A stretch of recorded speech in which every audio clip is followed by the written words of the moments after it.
The only thing weirder than seeing Derrick Henry in that black and purple yesterday is former Giants running back Saquon Barkley rocking an Eagles jersey. In an Instagram post pinned to his profile, Barkley shared the caption, quote, "I'm trying to be what I'm destined to be." And he's hoping that destiny includes another Super Bowl for the Eagles at the end of this season. Now, if you've been watching the Giants on Hard Knocks, you'll see how that deal all went down. The Giants let him explore free agency, even though these were his numbers. Barkley still racked up over 1,200 scrimmage yards, nearly 1,000 rushing to go along with 10 total touchdowns. And here he is speaking with our Jonathan Jones on the change.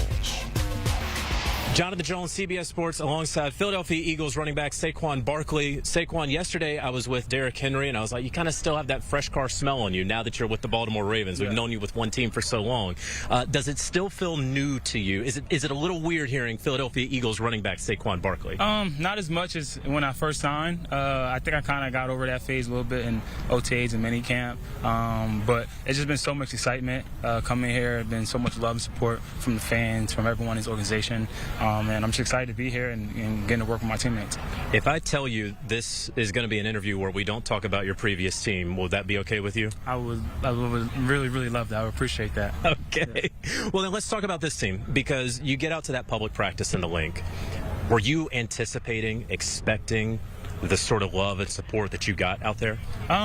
No, you never can expect that, you know. Obviously, I know what it's like being on the opposite side and coming for games, but to come to a practice, open practice, and have 50,000 fans and then run out the tunnel and hear the love and support, like I said yesterday in the local media, it kind of gives you like a college feel. Yeah. And just gives me something to be super excited about and looking forward to when we get out there in the regular season. And you don't want to lose in that place. You want to defend that place like it's home. That's kind of the mindset you had in college, or for myself when I was at Penn State.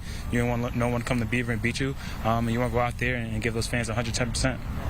But you know those fans didn't really love you last year and the year before, right? Yeah, I mean, listen, it's Philly. It's the truth. You got to embrace it. They're going to be real with you. When I was on the other side, I got a lot of crap. Now I'm here. They're going to let you know when you're doing well, and they're going to let you know when you're doing bad, but you got to embrace that. You got to buy into the culture. You got to buy into the mindset of the city, and I think if we were able to have that mindset that, you know, just be real with each other and go out there and fight and compete at a high level, we're going to be able to go out in that stadium and take care of our games.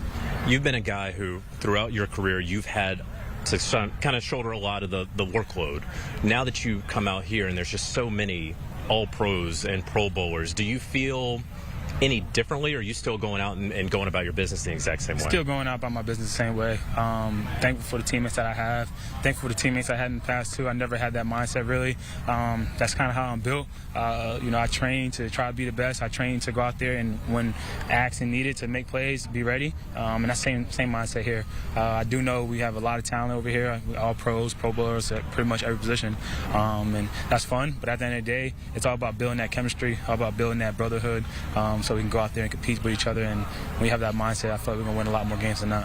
Seems like you and Jalen Hurts have hit it off. Like, you guys have known each other for a long time. Did it click almost immediately, and what is that relationship like? Yeah, I think it clicked because we have similar mindsets. And what's that? We want to win.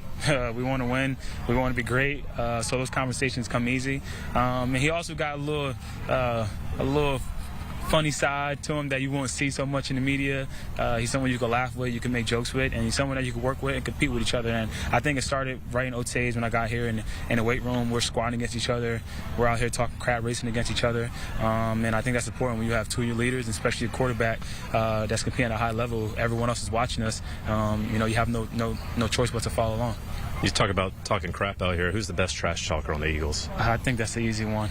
Chauncey Gardner. I don't think I don't think it's not even close. I don't think it's even close. Today, even practice, like, I just went up to him and started choking. I was like, anybody ever just want to do this to you? But it's good, though. I love it. He's passionate. He hasn't gotten under your skin yet? No. I mean, I played against him, so I know what he brings. But I love it. Like I was saying, here, you need that. You need that energy. You need that passion. You can tell he really loves the game, and it fires up. It fires them up. And when you have, like I said, we have talent on both sides of football.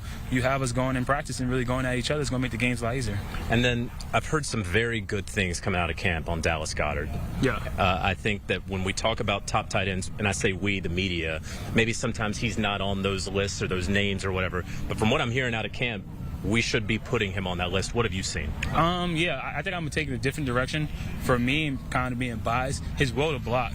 I know what he's able to do with catching the ball, but his will to block, he's not scared to stick his face in there. He understands the scheme. He understands the blocking scheme, the run game. Have a conversation with him. He comes up to me. It's like, how you want me to place my hands in my head? Like, what do you want? You want me to try to wash him down? You want me to try to open it up inside? Like, we're able to have those conversations. So I always knew how talented he was, and you see that here and how he's performing in camp. But for me, I guess I'm kind of biased and being a running back, but his will to block, his will to stick his face in there and compete for us. And the last question I have for you, coming out here, the vibe at camp, I'm seeing the fans. The fans have been great. We talked about the link earlier.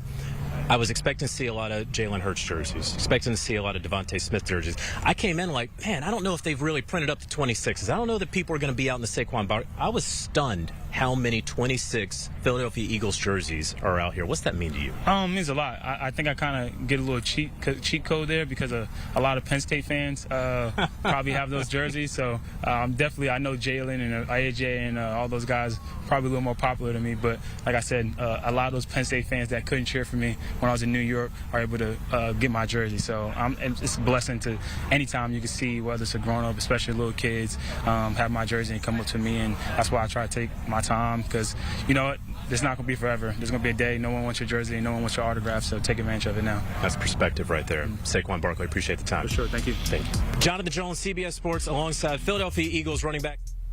That was our Jonathan Jones with Saquon Barkley, one of the newest faces on this very different Eagles roster, even from a coaching standpoint. Of course, the Philadelphia Eagles went out and changed both their coordinators, so there'll be a difference in staffing there. They brought back Gardner-Johnson to be a menace in the secondary and in the trash talking, as well as taking a handful of players from MetLife. In addition to Saquon Barkley, they also got a couple of Jets in Bryce Huff and Mekhi Becton. Some questions on the O-line, but no question that Barkley, huge addition to the 2024 Eagles.